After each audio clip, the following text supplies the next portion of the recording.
صلی علی رسولہ الکریم اما بعد فاعوذ باللہ من الشیطان الرجیم بسم اللہ الرحمن الرحیم یا ایہا الذین آمنوا کتب علیکم الصیام کما کتب علی الذین من قبلکم لعلکم تتقون صدق اللہ العظیم۔ آج چوتھا روزہ ہے، تو آج کے درس کے حوالے سے روزہ کے آداب۔ گرامی قدر حاضرین، ظاہر ہے ہم میں سے کوئی بھی یہ نہیں چاہتا اس کا دن کو بھوکا پیاسا رہنا، راتوں کا قیام ضائع ہو جائے۔ ماہ مبارک اس کے لیے عطا کی بجائے حرمان کا سبب بن جائے۔ اگر ہم واقعی یہ چاہتے ہیں تو ہمیں روزے کے آداب کا اہتمام کرنا ہوگا۔ ہم ان آداب کا اہتمام کرتے ہوئے روزہ رکھیں گے تو انشاءاللہ یہ روزے قیامت کے دن ہمارے لیے شفاعت کریں گے۔ علماء مشائخ نے روزے کے 6 آداب بیان فرمائے ہیں۔ انشاءاللہ جب ہم ان آداب کے ساتھ روزہ رکھیں گے انشاءاللہ تعالی روزہ بھی کل قیامت کے دن ہمارے لیے شفاعت کرے گا اور قرآن بھی ہمارے لیے شفاعت کرے گا۔ روزے کا پہلا ادب نگاہ کی حفاظت۔ نگاہ کی حفاظت کی جائے۔ رسول اللہ صلی اللہ علیہ وسلم کا فرمان ہے النظر سہم و مسموم من سہام ابلیس، نظر ابلیس کے تیروں میں سے ایک ظاہر آلود تیر ہے۔ یہ تیر جا کے سیدھا دل پر لگتا ہے اور دل کو زہرناک کر دیتا ہے۔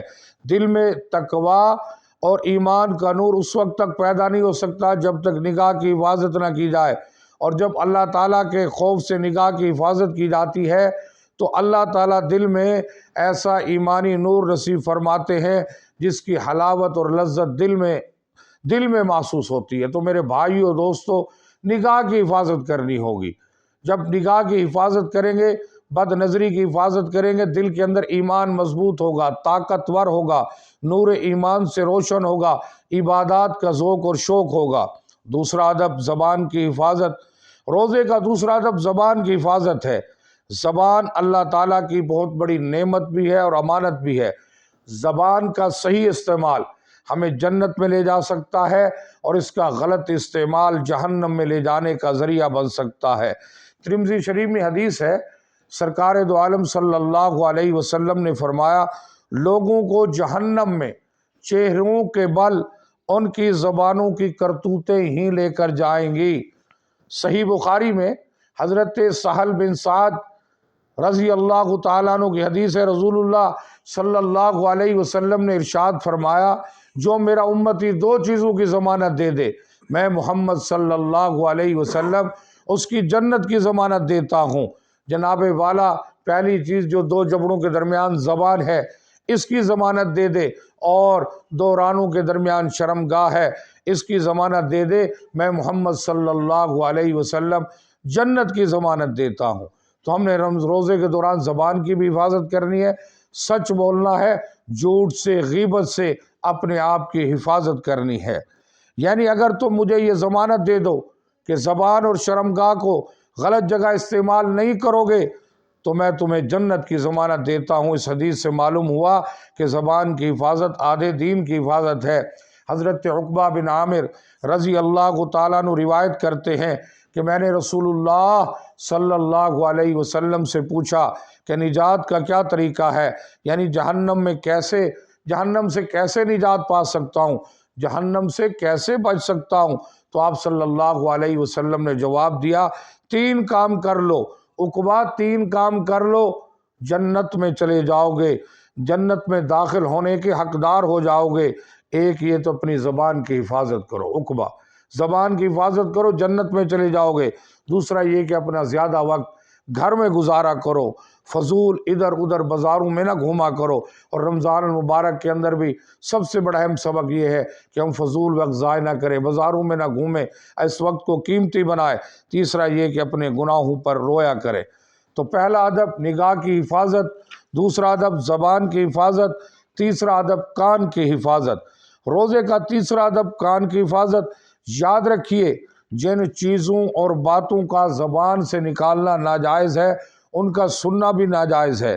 نبی اکرم صلی اللہ علیہ وسلم کا ارشاد ہے غیبت کرنے والا اور سننے والا دونوں گناہ میں شریک ہے۔ کتنے ہی لوگوں کے بارے میں بتایا جاتا ہے کہ وہ روزہ رکھ لیتے ہیں، پھر روزہ گزارنے کے لیے گانے سنتے ہیں، فلمیں اور ڈرامے دیکھتے ہیں، گویا کانوں اور آنکھوں کے راستے گناہوں کی غلاظت اپنے دل کے برتن میں اتارتے ہیں۔ بتلائیے ایسے روزے سے کیا حاصل ہوا؟ اور یہ لوگ یوں کہتے ہیں کہ ہم روزہ گزارنے کے لیے ایسا کرتے ہیں۔ اور صحیح بات یہ ہے کہ اگر واقعی ایسے لوگوں کا روزہ گزر جاتا ہے، جیسے لوگ کہتے ہیں کہ فلاں گزر گیا یعنی مر گیا، تو ایسے ہی ان لوگوں کا روزہ بھی گزر جاتا ہے۔ کتنے خسارے کی بات ہے، دن بھر بھوکے پیاسے بھی رہے لیکن حاصل بھی کچھ نہ ہوا۔ تو روزے کے دوران کان کی بھی حفاظت کرنی ہے جناب والا، کان سے نہ غیبت کو سننا ہے، نہ جھوٹ کو سننا ہے، نہ گانے بجانے کی آوازوں کو سننا ہے، نہ ڈراموں کی آوازوں کو سننا ہے، کان کی بھی حفاظت کرنی ہے۔ تمام اعضاء کی حفاظت۔ روزے کا چوتھا ادب یہ ہے، زبان، کان اور آنکھ کے علاوہ باقی اعضاء کی بھی گناہ سے حفاظت کرے۔ یہ جو اعضاء اللہ تعالیٰ نے ہمیں دیے ہیں، یہ اعمال پیدا کرنے کی مشینیں ہیں۔ آنکھ عمل پیدا کرنے کی مشین ہے، زبان عمل پیدا کرنے کی مشین ہے، کان عمل پیدا کرنے کی مشین ہے، ہاتھ عمل پیدا کرنے کی مشین ہے، پاؤں عمل پیدا کرنے کی مشین ہے۔ ہماری مرضی ہے کہ ہم ان مشینوں سے اللہ کی رضا والے عمل پیدا کریں یا اس کی ناراضگی والے عمل پیدا کریں۔ ہاتھوں سے کسی پر ظلم نہ کریں، کسی کی چیز نہ چرائیں، پیروں سے گناہ کی جگہ اور گناہ کی طرف چل کر نہ جائیں، پیٹ میں حرام غذا نہ جانے دیں۔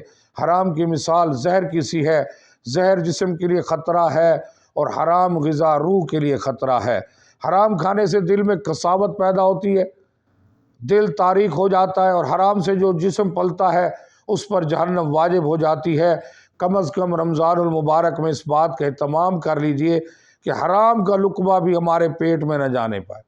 شاید اس ماہ مقدس کی برکت سے ہمیں سال کے باقی 11 مہینوں میں حلال روزی پر قناعت کرنے کی توفیق نصیب فرمائے۔ روزے کا 5واں ادب یہ ہے، اگرچہ مال حلال بھی ہو پھر بھی بہت زیادہ نہ کھائیں، بلکہ جب کچھ بھوک باقی ہو تو کھانا چھوڑ دیں۔ روزے کا آخری ادب، چھٹا ادب، خوف و رجا۔ روزے کا بلکہ ہر عبادت کا اہم ادب یہ ہے کہ انسان قبولیت کی امید رکھے، مگر ڈرتا بھی رہے شاید میرا قیام و سیام اور صدقہ خیرات قبول بھی ہوا یا نہیں، کیونکہ قیامت کے دن بہت سے ایسے لوگوں کو جہنم میں ڈال دیا جائے گا جو بظاہر دنیا میں بڑی عبادت کرتے تھے مگر دل میں اخلاص نہیں تھا۔ تو ڈرتے بھی رہے، امید بھی رکھتے رہے، اور تمام تر اعمال اللہ کے لیے کرنے ہیں۔ روزہ بھی اللہ کی رضا کے لیے، عبادات بھی اللہ کی رضا کے لیے، قرآن مجید کی تلاوت بھی، تراویح بھی، تہجد کی نماز، سحری، افطاری، سب کچھ اللہ کی رضا، دکھاوے کے لیے نہیں، شہرت و نام و نمود کے لیے نہیں۔ اگر عبادت ہم دکھاوے کے لیے کریں گے، شہرت و نام و نمود کے لیے، تو یہ اعمال شرکیہ ہو جائیں گے۔ دعا ہے رب الجلال سے اللہ روزے کے اندر ان 6 آداب پر عمل کرنے کی توفیق عطا فرمائے۔ وما علینا الا البلاغ۔